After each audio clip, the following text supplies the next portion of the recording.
Assalamualaikum warahmatullahi wabarakatuh. Halo teman-teman semuanya, balik lagi bersama saya Raffi di Lampung Dev Academy. Di video ini kita akan belajar melanjutkan di video sebelumnya, yaitu bagaimana cara melakukan handle error ketika kita melakukan fetch data. Selain itu, kita akan menambahkan loading ketika kita melakukan fetch data.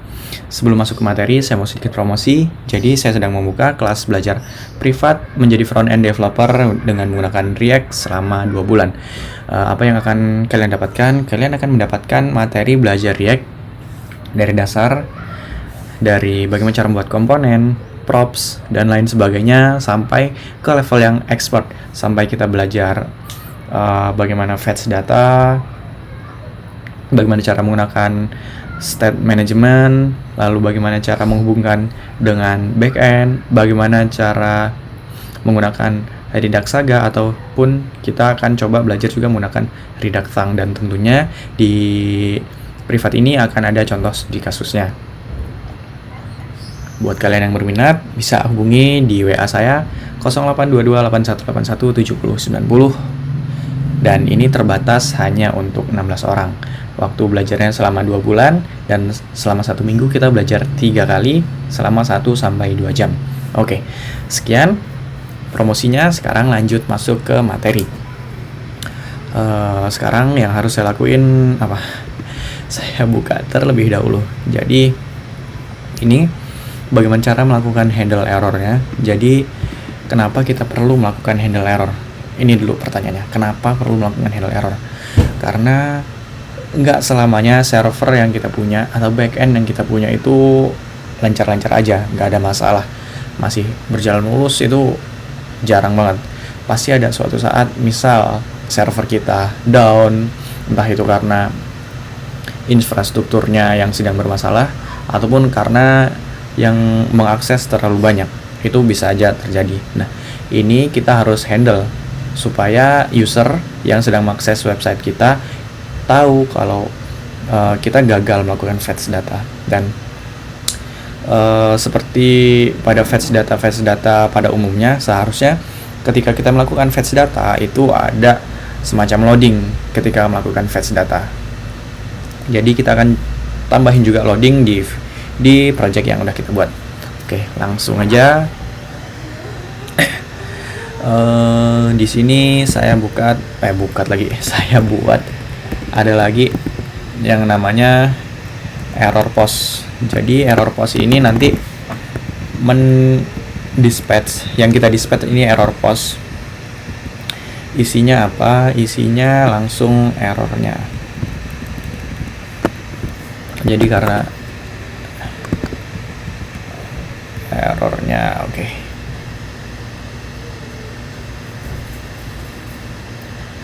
Pilot. Ini string aja deh. Type-nya string. Oke, error post. Kemudian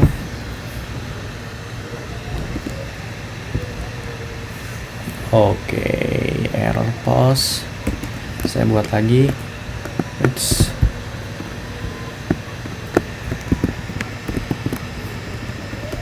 Loading post.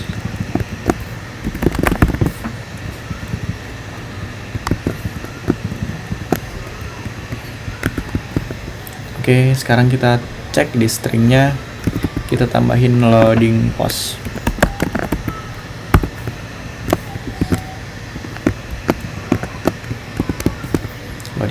Oke, udah saya tambahin. Lanjut lagi, berarti lanjut. Nah, di error post ini saya dispatch. Oke, nanti dulu dispatchnya saya cek dulu nanti pesan errornya gimana. Di redasser sekarang saya tambahin sesuatu. Jadi saya tambahin loading. Initial stepnya bukan false. Nah, itu loadingnya false. Oke. Kemudian error saya buat undefined. Oke. Karena get post nggak dipakai, jadi saya hapus saja. Lanjut lagi, update post.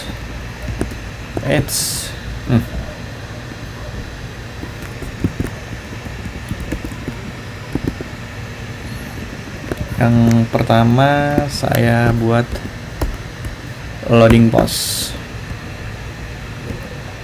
state, action type, lalu ini loading, ini dibuat true. Oke. Sekarang saya cobain dulu biar kalian nggak bingung fungsinya ini nanti buat apa. Loading false, ini loading true. Oke. Sekarang saya ke action. Nah, sebelum saya melakukan get, saya mendispatch sesuatu dulu, yaitu mendispatch loading pause. Wow. Cannot loading pause. Ini bukan update pause ya, tapi loading pause. Oke, karena ini belum terjadi apa-apa. Tapi kalau kita lihat di sini, kita udah mendispatch loading terlebih dahulu. Jadi di patch-nya, di view-nya kita bisa melakukan sesuatu. Apa yang akan kita lakukan? Kita bikin simple aja. Loading, dan isinya apa? Isi loading itu gini. Posted loading. Kalau dia kondisi loadingnya true, yang di render adalah ini. Loading. Kalau false, maka yang kita render adalah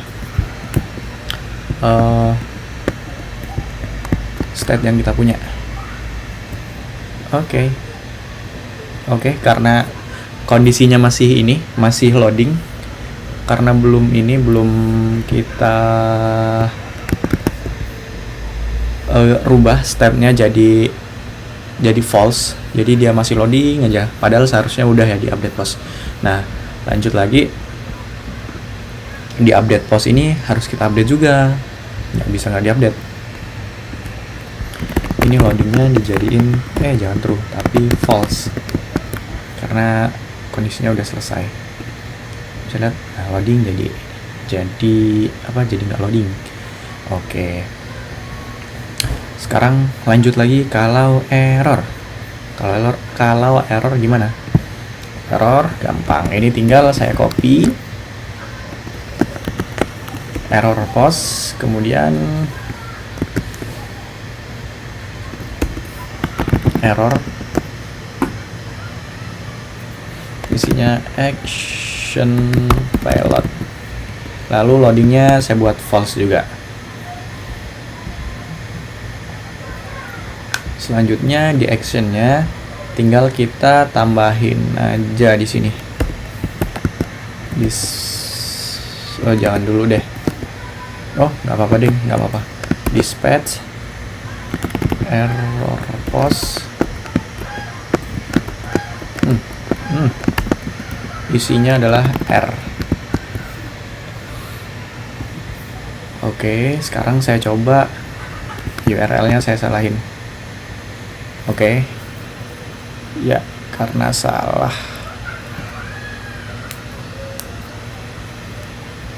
Kalau di console log errornya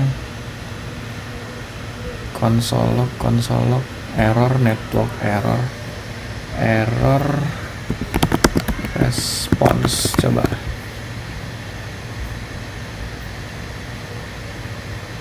mana ya?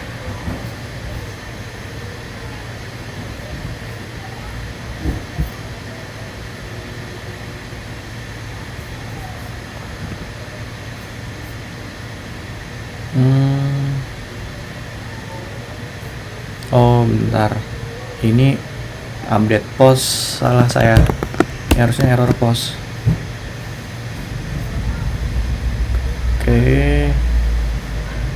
Post map is not function. Oke, ini harus saya benerin dulu ya. Bentar.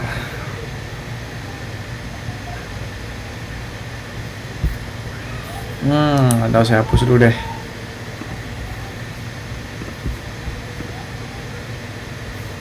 Oke, ini kondisinya bener ya. Kondisinya bener. Kalau misalnya ini salah, apa yang akan terjadi? Error undefined.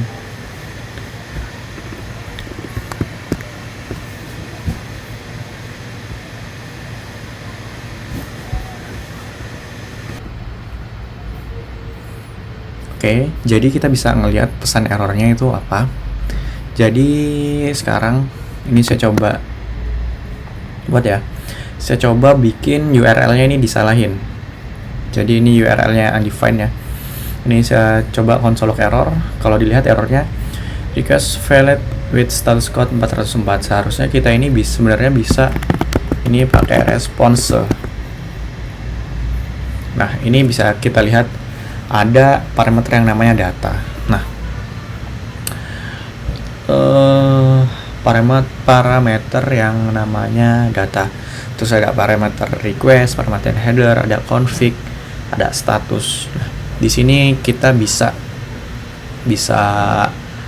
melakukan pengecekan ya. Bisa melakukan pengecekan statusnya apa.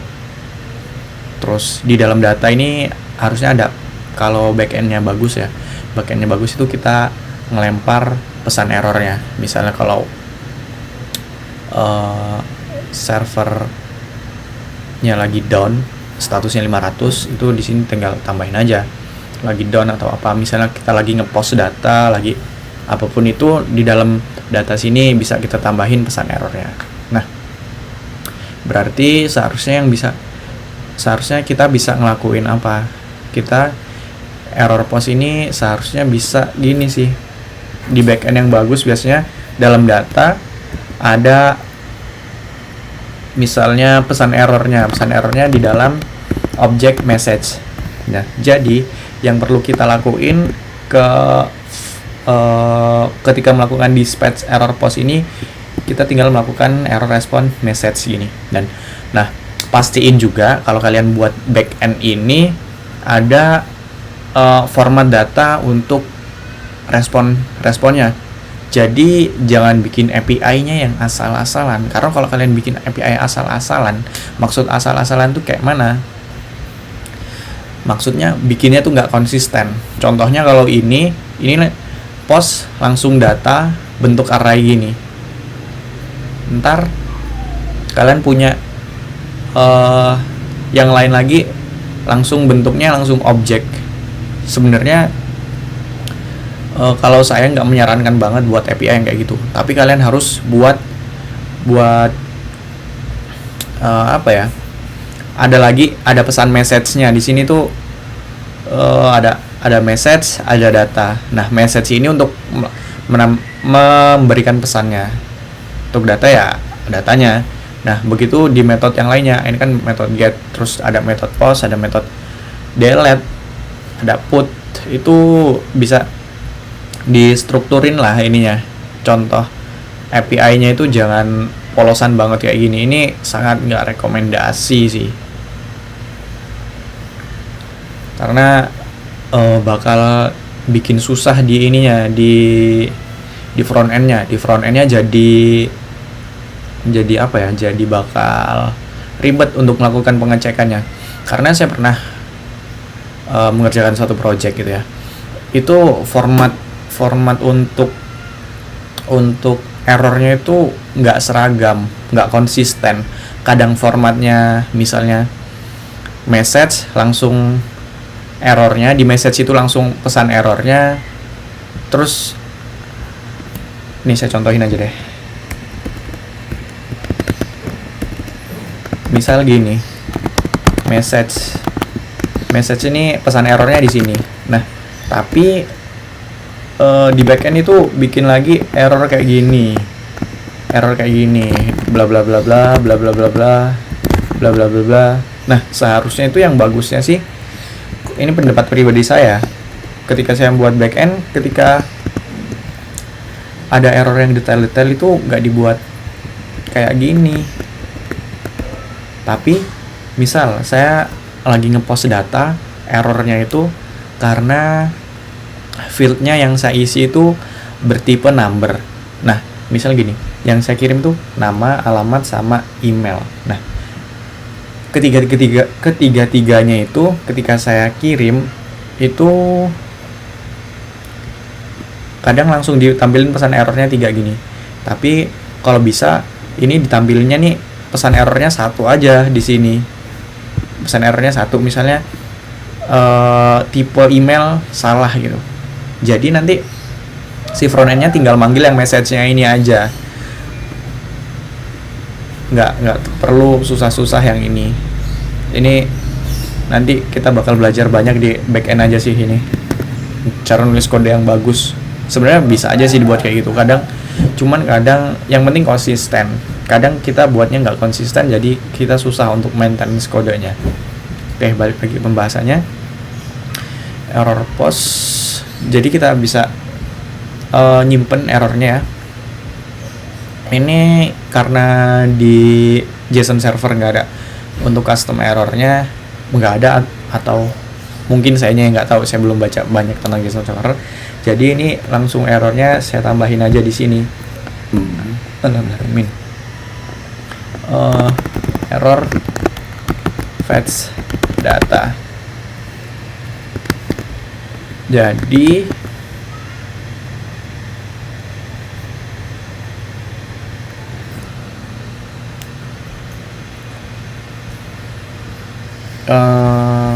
mana tadi ya? Oh, di page. Jadi ini kalau misalnya ada error, kita tampilin pesan errornya. Ini saya buat yang simple aja ya.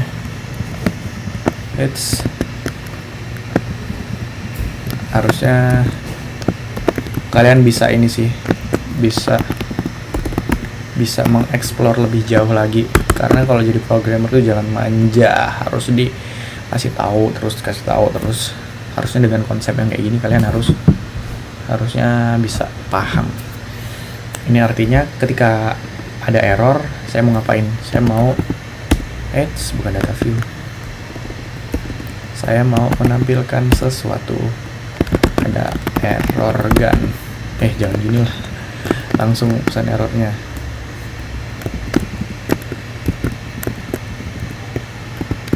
Oke.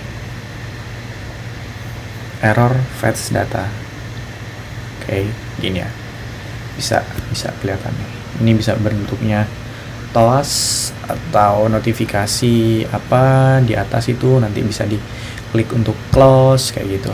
Jadi ini kita nggak belajar tentang UI-nya ya, kita belajar tentang gimana cara fetch datanya. Ntar kalian explore sendiri lah gimana itu mau penempatannya, gimana bagusnya. Bisa di atas, bisa di bawah, bisa dimanapun itu. Kalau ada error bisa diklik errornya itu, toastnya, notifikasinya itu bisa diklik untuk close misalnya gitu. Oke, lanjut lagi. Sekarang misalnya server kita udah bener. Mana ya? Ini. Server kita udah bener, udah nggak ada error lagi. Saya simpen. Tapi error fetch datanya itu masih ada. Jadi gimana cara menghandle-nya? Jadi kita harus ada satu lagi action gunanya untuk mereset state yang kita punya. Reset post ini buat string baru berarti. Reset post. Lanjut di redaser. Oke. Di redaser ini reset post. Nah, yang mau direset apanya? Yang mau direset actionnya jadi kosong, terus errornya jadi undefined, loadingnya jadi false. Oke. Reset post ini kapan saya panggilnya? Saya panggilnya ketika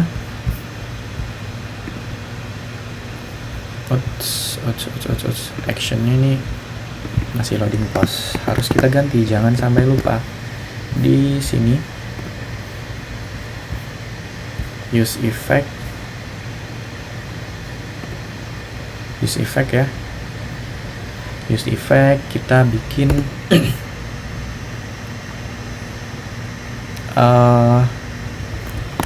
return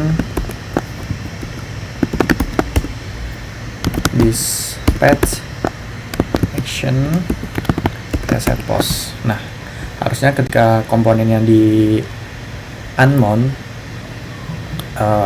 reset post ini bakal kepanggil.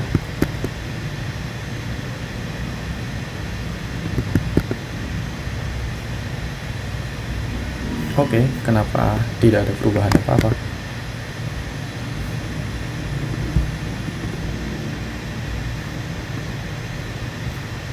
Oke, saya coba pindah ke to do.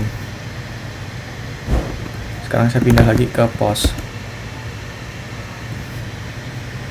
Oke, sebentar.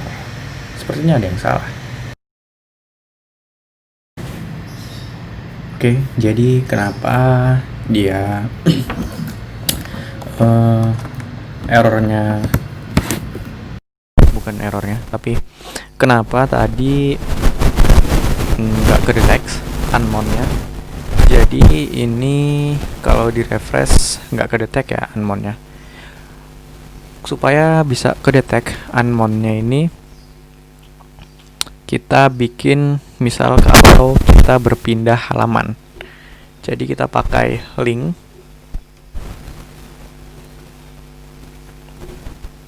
dari Recruiter DOM. Ini saya arahin ke to do.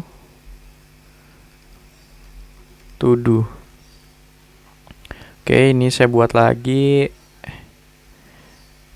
terjadi error. Ya, ada errornya sekarang. Errornya masih ada ya. Jadi ini saya coba pindah ke halaman yang lain. Jadi tinggal saya klik aja. Nanti ininya postnya udah kereset ya. Kalau saya balik lagi sudah hilang. Dan reset post ini bisa kalian gunakan ketika kalian klik close notifikasinya. Notifikasinya diklik, kemudian kalian dispatch juga reset post. Jadi itu bakal ngereset state yang kalian miliki.